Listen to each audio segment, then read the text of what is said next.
Hello, praise the Lord, praise the Lord, praise the Lord.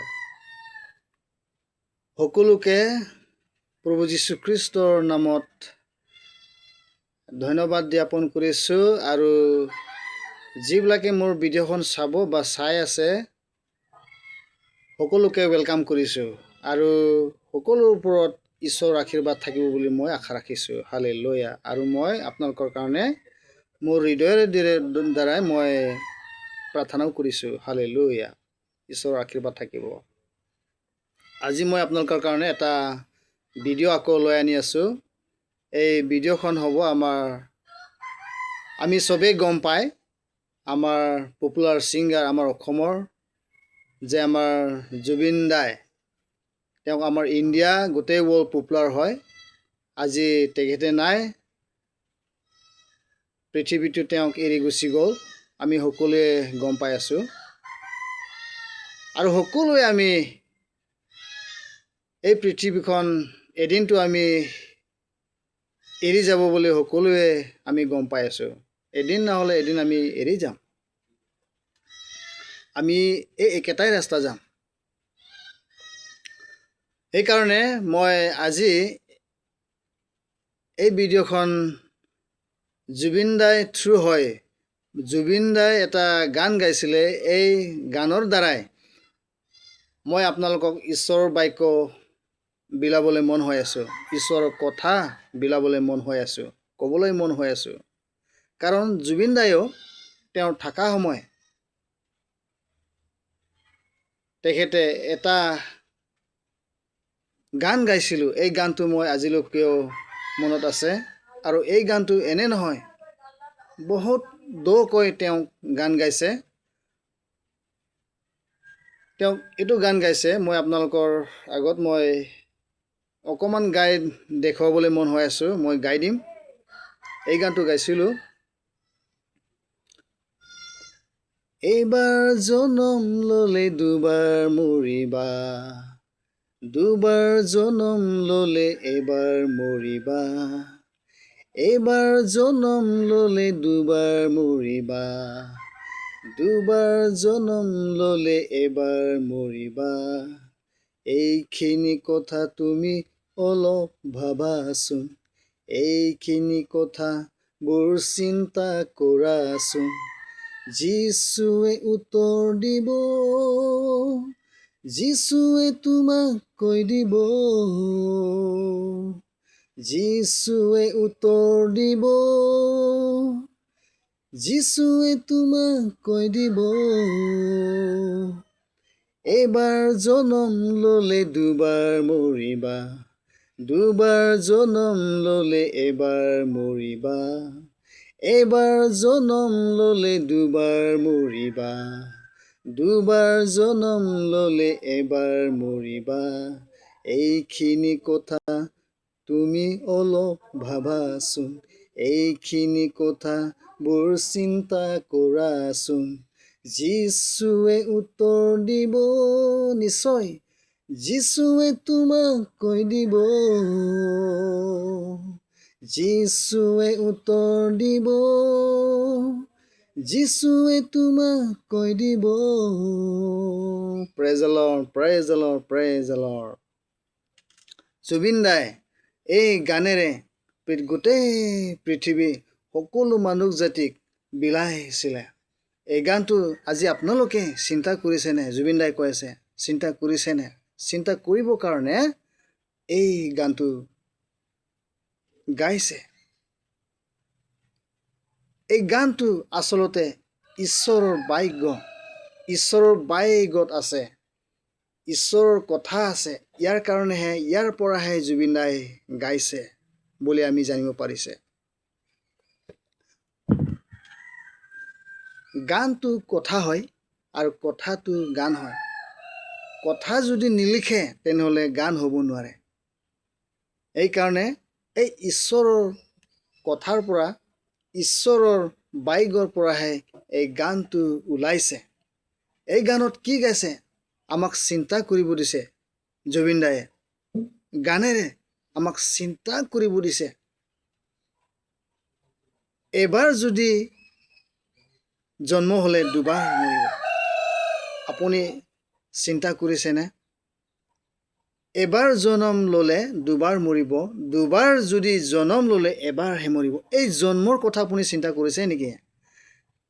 মই আজি সকলো মোৰ প্ৰিয় বাই বন্ধু, পিতৃ মাতৃ সকলোক এই কথাৰ দ্বাৰাই মই আপোনালোকক বিলাব মই সাজু হৈ আছোঁ। আপোনালোকে অকণমান সময় লৈ এই ঈশ্বৰৰ বাক্য শুনিব আপোনালোকৰ কাৰণে। আপোনালোকে যাতে আশীৰ্বাদ পাব, আপোনালোকৰ জীৱন মুক্তি পাব। এই জন্মটো হ'ল, কৈ আছে এবাৰ জন্ম ল'লে, আপুনি এবাৰ জন্ম ক'ৰ পৰা হ'ল? আপুনি মাৰ পেটৰ পৰা হ'ল। বাবাৰ পৰা, মাৰ পেটৰ পৰা এবাৰ জন্ম হ'ল।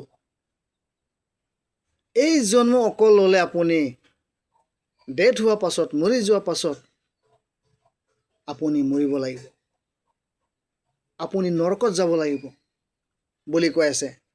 আৰু দুবাৰ জন্মটো হ'ল, আপুনি প্ৰথম এবাৰ মাত্ৰ মাহৰ পেটৰ পৰা জন্ম হ'ল, আৰু ছেকেণ্ড টাইম হ'ব লাগে বোলে আপুনি কি কৈছে?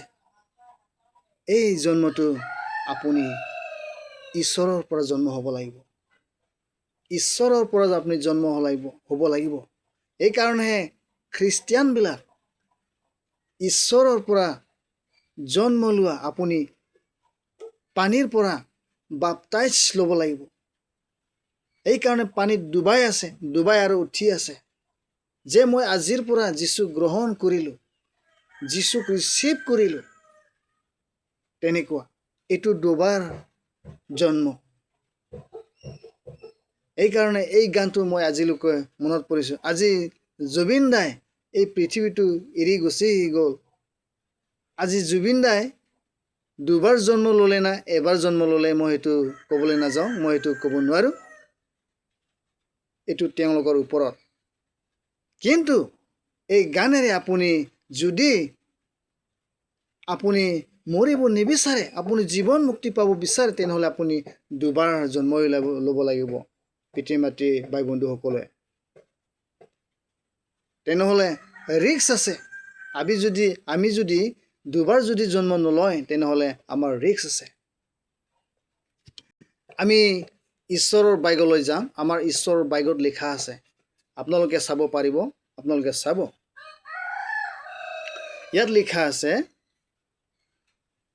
জন চেপ্টাৰ 3 ভাৰ্চ 3, জনৰ লিখা 3 অধ্যায় 3 পদত লিখা আছে, তেনেকুৱা লিখা আছে, Jesus answer, I am telling you the truth. No one can see the kingdom of God unless he is born again. আপুনি ওপৰৰ পৰা জন্ম নহ'লে, তেনেহ'লে স্বৰ্গৰ ৰাজ্যক আপুনি দেখাই নাপাব বুলি কৈছে। ওপৰৰ পৰা মানে ঈশ্বৰৰ পৰা কৈছোঁ। ঈশ্বৰক গ্ৰহণ কৰা, ঈশ্বৰক ৰিচিভ কৰা, ঈশ্বৰৰ কথা ৰিচিভ কৰা, এইটো কৈ আছোঁ। আপুনি ওপৰৰ পৰা জন্ম নহ'লে, তেনেহ'লে স্বৰ্গৰ ৰাজ্যক আপুনি দেখাই নাপাব বুলি কৈছে। যোৱাটো বাদ দে, তাত যোৱাটো বাদ দে, আপুনি দেখাই নাপাব কেনেকৈ আছে, স্বৰ্গৰ ৰাজ্য কেনেকৈ আছে, কিমান ধুনীয়া আছে, কেনেকুৱা আছে, আপুনি দেখাই নাপাব বুলি কৈছে। আপুনি ওপৰৰ পৰা জন্ম নহ'লে, তাৰমানে ঈশ্বৰক আপুনি গ্ৰহণ নকৰিলে, নতুন জীৱন বুলি কয় এইটোৱে। এইকাৰণেহে আজি আপুনি বাপটাইজ লৈ আছোঁ বা ল'ব লাগিব। এইটো কয় দুবাৰ জন্ম। এইকাৰণে চাওক মোৰ পিতৃ মাতৃ বন্ধু ভাইসকল, আমি সেই মৰিব আগত, আমি মৃত্যু হোৱাৰ আগত আমি নতুন জন্ম ল'বই লাগিব। জুবিন দাই যি গান গাইছে, এইটো ঠিক গান গাইছে, এনেই গোৱা নাই। এইকাৰণে আপোনালোকে মনত পৰিব, আমি যদি দুবাৰ জন্ম নোহোৱাকৈ মই যদি মৰি যায়, তেনেহ'লে সেই স্বৰ্গ ৰাজ্যক দেখাই নাপাব বুলি কৈছে। বাইবেলত লিখা আছে স্বৰ্গ ৰাজ্যক তেনেকুৱা বোলে লিখা আছে, ভাল ঠাই হয়, ভাল জেগা হয়, ধাৰ্মিক মানুহবিলাকৰ কাৰণে বনাই থৈছে বুলি কৈছে। এনেকুৱা জাগা তাত মানে ৰাস্তাবিলাক ঘৰবিলাক সোণৰ বুলি কৈছে, সোণেৰে বনোৱা হৈছে বুলি কৈছে। জেৰুচালেম ঘৰবিলাক চব সোণেৰে মানে ঘৰৰ বুলি কৈছে। সোণৰ ঘৰবিলাক, বাৰীবিলাক, বাগানবিলাক তেনেকুৱা, ফুলে ফুল তেনেকুৱা। সেই স্বৰ্গৰ ৰাজ্যৰ তেনেকুৱা বোলে। সেইটো আপুনি দুবাৰ যদি আপুনি জন্ম নহয় তেনেহ'লে আপুনি দেখাই নাপাব বুলি কৈছে। আপুনি একদম ডাইৰেক্ট আপুনি নৰকত যাব, আপুনি দেখাই নাপাব বুলি কৈছে। সেইকাৰণে আমি আজি এই জীয়াই থাকোঁতে আমি দুবাৰ জন্ম ল'বই লাগিব প্ৰিয়সকল। সেইকাৰণে আপোনালোকে চিন্তা কৰক। জুবিন দাই যেনেকৈ কৈছে চিন্তা কৰিব দি আছে, আপোনালোকে চিন্তা কৰিলেনে? যদি আপোনালোকে চিন্তা কৰে, যদি ঈশ্বৰৰ বাইগত আহে, যদি ঈশ্বৰক বিচাৰি আহে, তেনেহ'লে কি কয়? জুবিন দাই কৈ আছে, যীশুৱে উত্তৰ দিব, যীশুৱে তোমাক কৈ দিব। শুনিছেনে? যদি আপোনালোকে সঁচাকে আপোনাৰ মনেৰে, আপোনাৰ হৃদয়েৰে আপুনি বিচাৰি আহে, তেনেহ'লে যীশুৱে আপোনাক নিশ্চয় উত্তৰ দিব বুলি কৈছে। এইকাৰণে মই আপোনালোকক সকলো জাতিক মই অনুৰোধ কৰিছোঁ, আজি আপুনি মৰা নাই, আজি আপুনি ঢুকা নাই, ইয়াৰ আগতে আপুনি চিন্তা কৰিব আৰু আপুনি বিশ্বাস কৰিব, আপুনি গ্ৰহণ কৰিব আপোনাৰ প্ৰভু যীশু খ্ৰীষ্ট ঈশ্বৰ হয় বুলি আজি আপুনি গ্ৰহণ কৰি ল'লে, আপুনিও জুবিন দাই কোৱা নিচিনা, গান গোৱা নিচিনা আপুনি স্বৰ্গৰ ৰাজ্যত আপুনি সোমাব পাৰিব। হালেলুয়া। এইখিনি অলপ কৈ মই এই ভিডিঅ'খন বনাইছোঁ। সকলোৰ কাৰণে ঈশ্বৰৰ আশীৰ্বাদ থাকিব। আমেন। Praise the lord.